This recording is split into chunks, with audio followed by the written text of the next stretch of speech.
Welcome to another super classy episode of Black, White, and Red All Over, starring Victor and myself, Ryan. Oh my goodness. This week, Composure. Trees number 2, the follow-up review. Outcast number 1, Robert Kirkman's new outing. And Superman 32 with the first time John Romita Jr. has drawn Superman. Where do you want to start? I kind of want to get Trees out of the way. Okay, I'll be honest. Trees is smarter than me. Okay, Warren Ellis, you are in fact smarter than I am. You talk in a way that is not Old English, which like I can justify not being able to follow Shakespeare from time to time. It's like we don't talk that way. I don't think you can't even prove to me they did back then. Exactly. They just wrote stuff down, and we're like Shakespeare did that, right? Trees. It's brilliant. It is brilliant. Like, mind you, I would watch this movie. I feel like this is, and I don't mean this in a derogatory sense to Carpenter at all, but this is a very intelligent version of The Thing. I don't know why I'm feeling that, but that's exactly what I'm feeling. Like, this is a highbrow version of The Thing kicking off. Yeah, it is, because it's whereas with Thing, it was primal fear with humanity. With this, instead of it morphing into humans, it is morphing the social, political environment around us, right? Yeah. Like it's affecting us, and we are literally pawns at its whims, but we still don't understand it. Yeah. And that's, you know, like I said, it's genius. It's absolutely genius. I'm loving where it is. Just in the general sense of things, it is smarter than me. Yeah. It is smarter than me. It's a damn smart book. Yeah. And what I'm loving is it's not, you know, when's the laser beam going to come out of the tree? Right. It's how the president of Somalia is like, okay, it's actively affecting the economy. How can we use it as a political tool? Exactly. The mafia versus gangsters versus revolutionaries in another area. Genius. It's genius. The way they're pushing the sci-fi angle in the Arctic stuff with flowers, they can't grow in the Arctic. What's going on? What is this? Like, are you sure this didn't come in from something else? And it's like, look, we're looking, and one, I don't even know exactly what flower this is. It looks kind of like this one. I'm not sure. It's really, like I said, this is really like a very smart thing, and I don't know if Warren is specifically aiming to challenge us, or if this is just like a weird story that he just kind of had in the back of his head. Because even the art fits that the art is almost cartoonish. Yeah. And so it's almost like trying to feed us this very complicated thing, but in a far more digestible, meal plan. Yeah. So it's if you're a fan of like really high-minded science fiction, definitely check this out, because it's not a fear of like when's the monster going to pop out. Right. It's how the world is affected by this thing that doesn't seem to want to interact at all. And it's beautiful, it's intelligent, a lot like me. Yeah, ladies, he's taken. Sorry. Oh, play with your heart. But yeah, definitely pick that one up. Definitely follow up from number 2. I can't wait to actually ingest the entire series as a whole to really see where exactly this is going. And because I'm honestly just along for this ride. I'm not even like pre-gaming where this could be going. I'm not even trying to guess. Yeah, no, just go with it. So that's kind of awesome. Superman. That was interesting. Yeah. That was interesting. When they rebooted the DCU and Superman still came from Krypton. Right. I almost like this origin for whoever this new character is. Like, amazing would have fit perfectly. I know. And from Jeff Johns, science fiction like that. Listen, this was exciting to me because it was a #1 issue, but not a #1 issue. And I think that's the thing that, like, obviously there's going to be a lot of scrutiny on this one with JR now on pencil duties of the big man Blue himself. But to initiate the new artist and a new arc as though this whole series was brand new is actually a brilliant move without it being the referential issue 1 restart, let's make all kinds of dollars. Yeah, 3 new variant covers to pick up. Right. Like, I really appreciated this. Ulysses could be a thing. Could be a thing. I like, Yeah, it's, without giving too much away, it's a new character that, as far as I can tell, has never been introduced in any DCU. Ever. And it's like an alternate version of Superman in a way, right? With a lot of parallels between the two characters. one of the things I also liked was Jeff Johns giving a nod to fans of pre-Flashpoint, pre-Infinite Crisis, all the different crises, and with like Superman, like maybe come back work for that could be awesome for the newspaper. That could be awesome. Here's why. You know, be connected with people. I think that's one of the things that is a very interesting thing where, in terms of justifying why Superman ever chose to be a reporter as opposed to an EMT or a police officer or anything like that, it's not about the trouble, it's communicating. And it's the one thing that he should always strive to learn how to do better is communicate with people. Because there's always some aspect of him that does not communicate on the same level that we do. So being a reporter, nose to the grind, being around other people, definitely that. So I really like that angle played up. It's very nice. It was very smart on Jeff Johns' part. Shout out. High five to you, Jeff. Give it to me. There it is. I don't know. I mean, Romita on there felt good. If you're not a fan of Romita's work, you're not going to be a fan of this because this is definitely Romita. I've never not liked his stuff. I mean, we're talking back Uncanny X-Men 300, you know, the big foil covers, classics, the Daredevil books. I've been a long-time fan, so I'm game for this. Like, I like his stuff. It's very blocky, yes, but he's a great storyteller, and that's the thing. Like, whether you like the style dynamics, doesn't matter. The man is an excellent storyteller. His choices are fantastic. Highly recommend this one. If you're a fan of Superman, pick it up. If you're a fan of JR, I don't even need to tell you to pick it up. And Jeff Johns, once again, just proves that he is one of the best writers in DC's stable. Especially, like, not even just writers, but he can handle these mainstream properties expertly. He is not intimidated under any circumstance over the weight and the history of these guys. It's fantastic. I do like that quite a bit. Balls of ink. Yes, ink wells. Swelly ink wells. It's so bad. So, Outcast. This book, the cover alone, has haunted me for like a year, okay? At least a year. I saw Paul at Emerald City Comic Con, and I'm like, when does it come out? And he's like, June. I'm like, why? It's March now. I need it now. Do you have a free preview, something? Can I see it? And I've loved Paul's work since, oh my goodness, what is that book called? Oh, the kid whose father is a superhero, his mom is a superhero, but he doesn't realize that superheroes or he thinks superheroes are real, but they keep denying it. Oh my God, what book is that?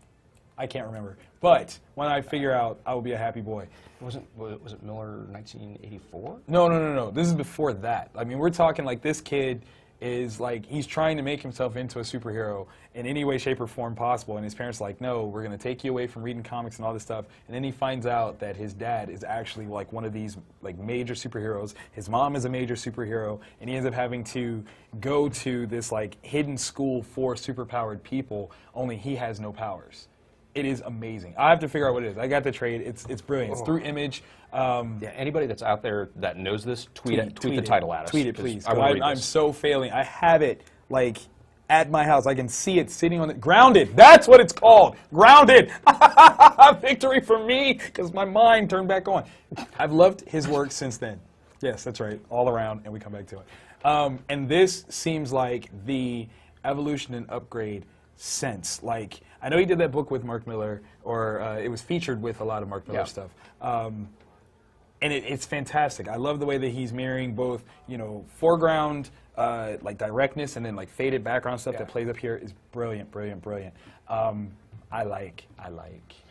Yes. I do like. I love dark books. If you guys haven't figured this out by now, I like stuff that is scary and not happy. I want to see this like live action. Yes. The art is so atmospheric. It took me to the different places he wanted to go, to the flashbacks, to the present, to what might be a memory. I was like not quite sure. Oh, that was so good. And just the book is about demonic possession. Yes. There's no way to hide that. No. The way that he drew the supernatural entities. Oh my God. Oh, I'm probably going to have a nightmare about that squiggly. Yeah. And rightfully so. Yeah. There's something very terrifying about the way he did that, and I don't even know where he went to do that visually. It's nothing like I've ever seen before. Right. But it's weird. It's nothing like you've never seen before, but it makes perfect sense for it to be there. Yeah. And that's not okay. I just want you to know that. Like, that's not okay on every level possible. Yeah. I love. Kirkman did the writing duties on this, yes? So Kirkman has reinvented himself in terms of his horror writing. We know him fantastically so for The Walking Dead. Oh, God. Zombie style, yes, we know. Like, it's yours. You, sir, may have just created The Exorcist for the modern age. I mean, with what Paranormal Activity has attempted to do with any sort of sincerity, you seem to actually within it as well. Like, why this guy? Yeah, there's something with him, and things are trying to get at him. Right. And the scene, in Thief of Thieves, they do a lot of things through flashbacks, which is another one of Kirkman's properties that I highly recommend. Mm-hmm. They reference a past relationship, a past child, and there's a particular scene that I don't know if is a flashback, and it just, as a father, it was so terrifying. Really, really. Yeah, the one where she's like over the kid. Oh yeah. Oh yeah. So Kirkman, you've you understand terror. Yeah, because it's on so many levels. Right. It's the supernatural, so there's nothing you can really do to stop Exactly. it. Exactly. It's affecting your family, which as a parent, That's the worst thing ever. Yeah. Ever. yeah, Kirkman. Yeah, you're touching my it's parts. You're touching my parts, and they're squishy. Yeah. And that's, yeah. It's almost, what's funny is that this feels non-Kirkman-like. Like, you can't use this in reference to any other thing that Kirkman has written, which again I think is the power of Kirkman. It's why he is so prolific with what he's done in terms of changing the game and making his mark, because everything that he does has its own feel. Yeah. Its very own feel. So I dig that. Yeah. I dig that a lot. Yeah. So Super recommend. It's an oversized book for regular cover price. which is awesome. Get it? Yeah, Get it. Just Yeah. like there were a ton of really good books that came out this week. There really were. That was my favorite though. I dig that. Yeah. I mean, like I said, I had an attachment to it for like almost a year at least, if not longer, because of that cover. The cover, that's a work of art. I would get it and put it up in my house if it wouldn't scare the crap out of me. Like, I'm not even joking. Yeah. Like, I would be terrified to see that in the middle of the night, because I know, like, the eyes would glow, even if they're not supposed to. They would. Yeah, They just would. and I would see the demons. You would hear that across the floor every night. Every night. You know what it is. You know that sound. That you know what it is. You know what I'm talking about. So we also have some honorable mentions. Yes. Do you mind me going first? You want to go first? No, Okay. I've only got one this week, so. Yeah, I got two. I was overzealous. Original Sin, Hulk versus Iron Man, #1. We find out something very interesting that changes a huge dynamic in the Marvel U if this ever gets out. Yeah. I think if this gets out, Tony Stark becomes the biggest a-hole to exist in comic books. Yeah. Ever. Yeah, Pick a villain, Tony Stark trumps him. Easily. Yeah, this is something that's been hinted at some other Original Sin tie-ins. Has it? But this is the series where they're really gonna. But they're just going to say it. This is what happened. Yeah. Oh, man. I mean, the implications of this right here. Wow. Yeah. Wow. Yeah. Tony needs to. Get back on the bottle. Yeah. Because This is going to make him do it. Yeah. This is going to make him do it. Like, he's going to drink a lot on this one. Now, funny enough, I mean, this was a pro-Kirkman week for me. I did Invincible. We've got some serious stuff going on with Robot doing what he does. I'm not going to speak on that in detail. What I will say, though, is that I feel like this is his chance to redeem the shark that was unintentionally jumped in the early issues of Invincible. I don't know if you guys had ever heard that, but before the big fight with his dad went down, that the book was possibly going to get canceled. Oh, wow. And so, in order to get out at least some part of what he wanted to tell, he told that story, and sales skyrocketed enough to save it. This story, as interesting as I just said that Kirkman will write stuff that doesn't reference anything else that he wrote, I feel like this is him getting to go back and tell the version of that story that he initially wanted to, but had to rush through in order to maintain sales of things. Now he's got a comfortable spot where he can do it at the pace and leisure that he wants to. Very interesting. Very interesting. I always like to check out Kirkman stuff. I mean, Kirkman, you are my rival. Like, I want you to know that. Like, you're the target in my sights. All right, I'm coming for your spot. I just want you to know. I mean, it's no diss, total respect, absolute respect, but I want your job. Just gonna tell you. So when I put Kirkman up there, it's always with this referential, like, this is what's right, this is what works, this is where I need to go. And he always has this way of keeping you interested. You know, there'll be times when I have to, you know, kind of back off a little bit, just kind of, you know, re-cleanse the palate. Yeah. But when I do, you always come back with something that makes me go, ooh, this is why I love him. And I'm there. I like it. The cover to the next issue, excitement. I'm 10 again. Yeah. What did you read? I picked Clive Barker's Nightbreed, number 2. Once again, very, very dark book. If you're not familiar with Clive Barker's works, they're incredibly dark. This one is kind of giving a background on the novel Nightbreed, which was made into a movie. Oh, don't do that. Don't do that. Yeah, they removed certain aspects of it and really kind of took away from the mythology of it.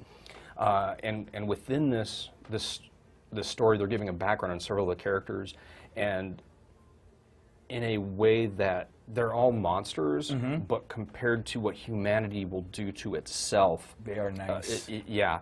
So you know, like if you're a fan of Nightbreed in the book, I recommend picking it up.